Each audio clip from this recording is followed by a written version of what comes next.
Hello student, এখন তোমাদের ক্যালকাটা ইউনিভার্সিটির আন্ডারে থার্ড সেমিস্টারের ইতিহাসের পাস কোর্সের ক্লাস আছে। আজকের ক্লাসে তোমাদের 2021 সালের প্রশ্নপত্রের অ্যান্সারগুলো নিয়ে আলোচনা করব। 2021 সালে যে এসএকিউ প্রশ্ন এসেছিল সেই এসএকিউ প্রশ্নের অ্যান্সার নিয়ে আলোচনা করব। এছাড়া আরও গুরুত্বপূর্ণ 10টা এসএকিউ প্রশ্নোত্তর নিয়ে আলোচনা করব। এর আগে আমি তোমাদের 2019 সাল এবং 2020 সালের প্রশ্নপত্রের অ্যান্সারগুলো করিয়েছিলাম। আজকে 2021 সালের অ্যান্সারগুলো আলোচনা করব। এর সঙ্গে সঙ্গে আরও গুরুত্বপূর্ণ পরীক্ষায় আসতে পারে এমন 10টা প্রশ্ন নিয়ে আলোচনা করব। তারও আগে বলে রাখি, বিগত বছরগুলির মতো এবছরেও অনলাইন কোচিং ক্লাস চলছে।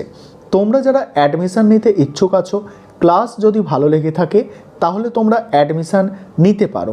অ্যাডমিশান নেওয়ার জন্য তোমরা এই নম্বরটায় যোগাযোগ করতে পারো 9123005218। এই নম্বরে তোমরা যোগাযোগ করে অ্যাডমিশান নিতে পারো। আমাদের সপ্তাহে 2 দিন করে ক্লাস হয়ে থাকে এবং পার মান্থ 200 টাকা করে ফিস নেওয়া হয়ে থাকে। সেক্ষেত্রে সমস্ত স্টাডি মেটেরিয়াল অর্থাৎ পিডিএফ নোট দেওয়া হয়ে থাকে। চলো আজকে প্রশ্ন উত্তরগুলো তোমরা দেখে নাও। প্রথমে তোমরা দেখো 2021 সালে তোমাদের যে প্রশ্নপত্র এসেছিল, তোমরা জানো এটা তোমাদের জন্য কিন্তু খুবই গুরুত্বপূর্ণ। দেখো অ্যান্সারগুলো দেখে নাও। কুতুব মিনার নির্মাণ কার্য কে শুরু করেন? কুতুব মিনার নির্মাণ কার্য শুরু করেন কুতুবউদ্দিন আইবক। তারপরে দেখো আমির খসরু কে ছিলেন?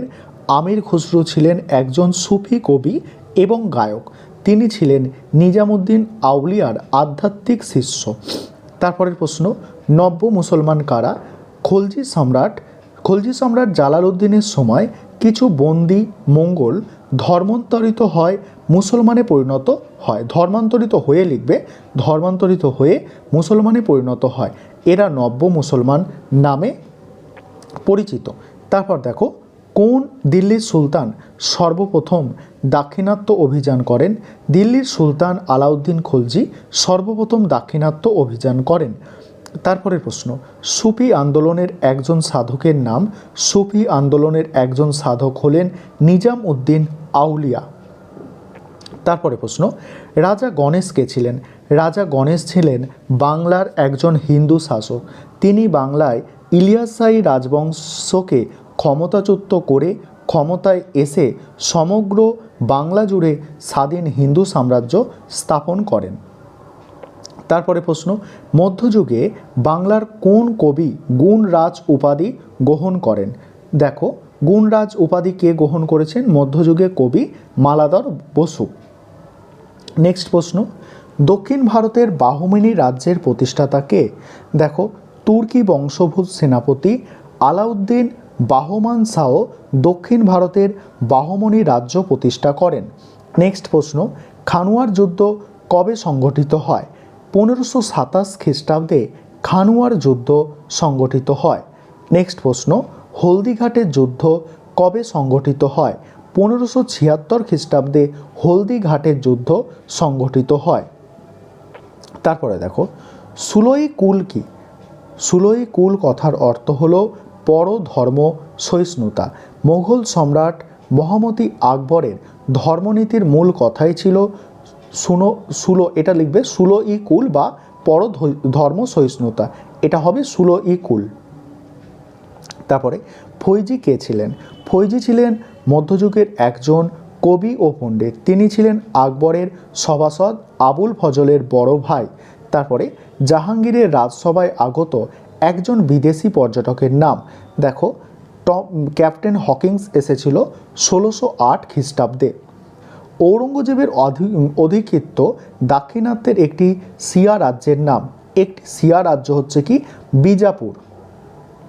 শিবাজির অভিষেক কবে হয়েছিল?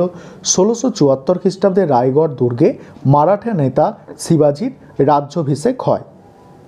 এবার তোমরা দেখো অন্যান্য যেসব প্রশ্ন তোমাদের জন্য গুরুত্বপূর্ণ। 2023-24 তোমরা পরীক্ষা দিতে চলেছো, তোমাদের জন্য দেখো 1 নম্বর প্রশ্ন, পঞ্চদশ শতকে বিজয়নগর সাম্রাজ্যে ভ্রমণকারী দুজন পর্যটকের নাম?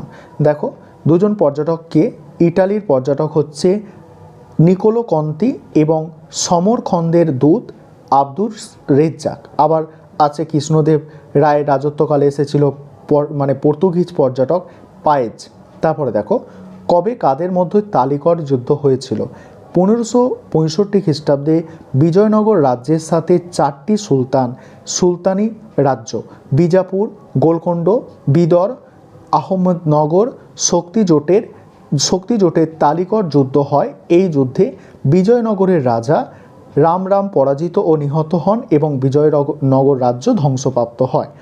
পরে প্রশ্ন, দোহা কি? এগুলি কোন ভাষায় কে লিখেছেন, কে রচনা করেছেন? দেখো, দোহা হলো ছড়ার আকারে লিখিত ধর্মমত বিশেষ। রামানন্দের শিষ্য ভক্তি সাধক কবির হিন্দি ভাষায় এগুলি রচনা করেন। তারপরে সিলসিলা বলতে কি বোঝো? এটি কোন ধর্ম আন্দোলনের সাথে যুক্ত? আর দুটি সিলসিলার নাম দেখো। সুফি সাধকরা কতগুলি সম্প্রদায়ে বিভক্ত ছিল? এই বিভিন্ন সম্প্রদায়কেই বলা হতো সিলসিলা। এটি সুফি ধর্ম আন্দোলনের সাথে যুক্ত। দুটি সিলসিলা হলো সুরাবর্তী সম্প্রদায় এবং চিস্তি সম্প্রদায়।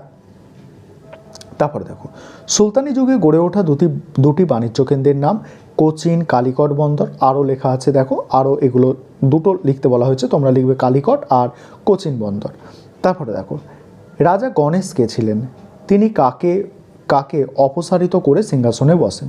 রাজা গণেশ ছিলেন সুলতানি আমলের বাংলার একমাত্র হিন্দু রাজা। তিনি ইলিয়াস শাহী বংশের সুলতান আলাউদ্দিন ফিরোজ শাহকে সিংহাসনচ্যুত করে 1415 খ্রিস্টাব্দে সিংহাসনে বসেন। তারপরে প্রশ্ন, আলাউদ্দিন খলজি বাজার দর নিয়ন্ত্রণ নীতির মূল উদ্দেশ্য কী ছিল? আলাউদ্দিন অল্প আয়ে বিশাল সেনাবাহিনীর জীবনযাপনের অসুবিধা না হয়। বলছে আলাউদ্দিন অল্প আয়ে যাতে বিশাল সেনাবাহিনীর জীবনযাপনের অসুবিধা না হয়, সেই জন্য তিনি বাজারে নিত্য প্রয়োজনীয় জিনিসের দাম বেঁধে দেন। এছাড়া মুদ্রাস্ফীতি রোধ ও ব্যবসায়ীদের ফটকা কারবার বন্ধের জন্য বাজার দর নিয়ন্ত্রণ করেন। তারপর দেখো, কোন মুসলিম শাসক প্রথম দাক্ষিণাত্য জয় করেন এবং তার সেনাপতির নাম কি? সুলতান আলাউদ্দিন খলজি প্রথম দাক্ষিণাত্য জয় করেন, তার সেনাপতির নাম হচ্ছে মালিক কাফুর। তারপরে দুজন সুফি সাধকের নাম, খাজা নিজামুদ্দিন আউলিয়া আর খাজা মঈনুদ্দিন চিশতি। আর শেষ প্রশ্ন দেখো, শেষ প্রশ্ন কি আছে? ইকতা ব্যবস্থা বলতে কি বোঝো? আর ভারতে এটা কে চালু করেছিল, কে প্রবর্তন করেছিল? সুলতানি আমলের সৈন্য ও উচ্চপদস্থ কর্মচারীদের নগদ বেতনের পরিবর্তে জমি দেওয়া হতো, যার রাজস্ব থেকে তারা প্রাপ্য অর্থ গ্রহণ করত এবং অবশিষ্ট সুলতানকে দিত। একে বলা হতো ইকতা ব্যবস্থা। একে বলা হতো ইকতা। এই স্পেলিংটা একটু ঠিক করে নেবে, ইকতা ব্যবস্থা। তারপর দেখো, ভারতে ইকতা ব্যবস্থা কে প্রবর্তন করেন? ইলতুৎমিশ ভারতে ইকতা ব্যবস্থা প্রবর্তন করেন।